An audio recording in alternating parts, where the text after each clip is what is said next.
আজকে রান্না হয়েছে কি বলুন তো? দেখি। টানটানা। ওয়াও, কি সুন্দর! কি দেখে খেতে ইচ্ছা করছে না আপনাদের?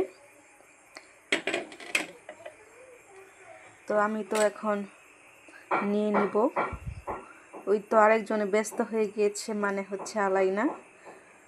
বিসমিল্লাহ।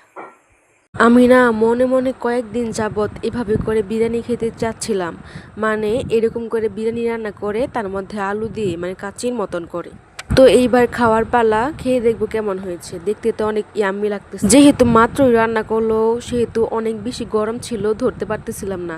আর এই তো মহারানী, আমার প্রত্যেকটা খাবারে এই থাকবেই। সাদা এলাচ ছাড়া আমি কখনো কোনো খাবার খেয়েছি বলে আমার মনে হয় না। তো তারপর আর কি, আমি একটা জিনিস দেখতেছিলাম যে বিরিয়ানিতে অনেক বেশি কিশমিশ দেওয়া হয়েছিল। আর আমার কিশমিশ খেতে অনেক বেশি ভালো লাগে। পোলাও, বিরিয়ানি, পায়েস সব কিছুতেই আমার কিশমিশ অনেক বেশি ভালো লাগে খেতে।